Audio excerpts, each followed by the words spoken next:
16 jau. Pasties, kā vācās. Tur jau labi mutklāja. Oi, profits ciga. Jā, tur ir ļoti labs rīks. Vecīt, tu pasies, kāds viņam tur reizinātājs ir. 13 spiņot, kruta. Vecīt. Būs.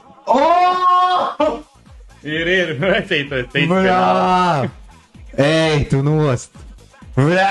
67 jau. Bļā, vecīt, es tev saku, ja viņam šeit izskatīs žopa. Pasties, bļā, Maks vīn.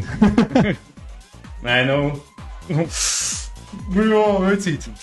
Bļā, vecīt, tev var tādu vīnu. Tu pasties, kādi reizi. Tur ir vienkārši čau, ja tur izskatīt šitas labs. Fuck, vienkārši. Ej, tu dirs. Veču.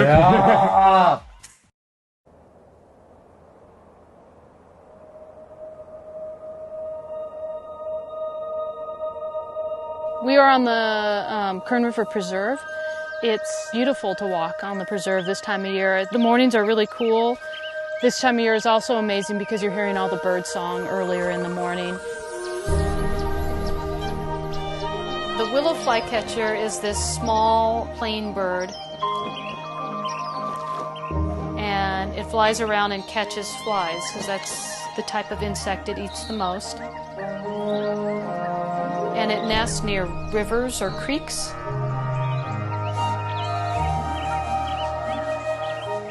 Knowing their vocalizations is key to doing the research because otherwise you'd rarely see them if you didn't. They say what the flycatchers do is fit spew.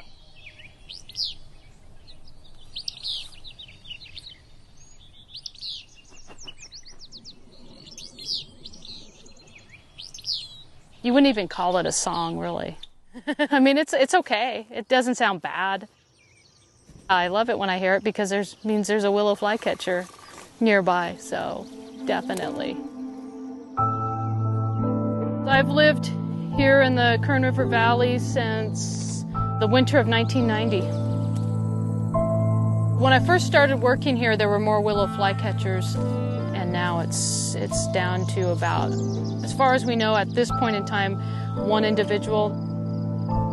That's all we know of right now, and it's kind of depressing. As a whole, in Pidnax trailii, the willow flycatcher is not endangered. In fact, it's relatively abundant in North America.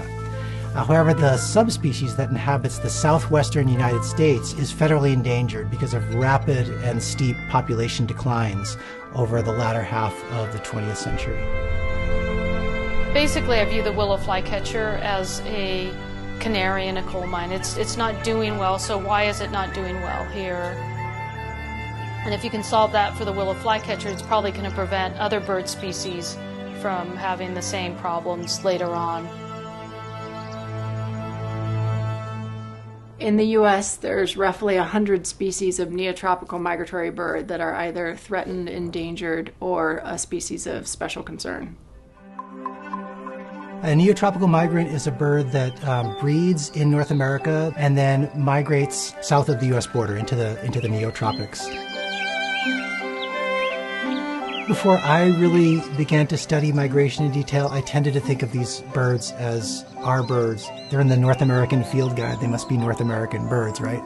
But they spend, in most cases, more than half the year south of the U.S. border. Of the nearly 800 species of birds that breed in North America, about half migrate into the neotropics. It's a huge number. So if you observe that a migratory bird species is declining, one of the first questions you have to ask is whether it's declining due to factors on the breeding grounds in North America, the wintering grounds in the neotropics, or somewhere in between, or a combination of those. The main reason why it's hard to figure out why some of these species are in trouble is because they're only in our backyards for, say, 3 months of the year. And the rest of the time we don't know where they're going, so we don't know what threats they're facing in those areas. In order to develop conservation strategies, we need to be able to identify how breeding and wintering populations are linked. So migratory bird conservation has to be a collaborative effort with biologists all over Latin America. Sí, sacar pájaros de la red es una de mis cosas favoritas porque se puede tener mucha información con el pajarito ya en la mano. Si es ornitólogo, sí, tiene razón. Un pájaro en mano vale más que 100 volando. Ese es el dicho. Sí. More than 220 species of birds actually migrate mostly from North America to Costa Rica. Birds know no borders. They don't understand these boundaries between countries. They simply use ecosystems. There are huge networks of people that do bird banding all over the Western Hemisphere. So you capture the birds in a mist net and you put a little metal leg band on the bird, and then you hope to recapture that bird at some other point in its annual cycle. But the recapture rates are incredibly low. They're less than 1%. So our thought was, well, if we could develop a technology that could use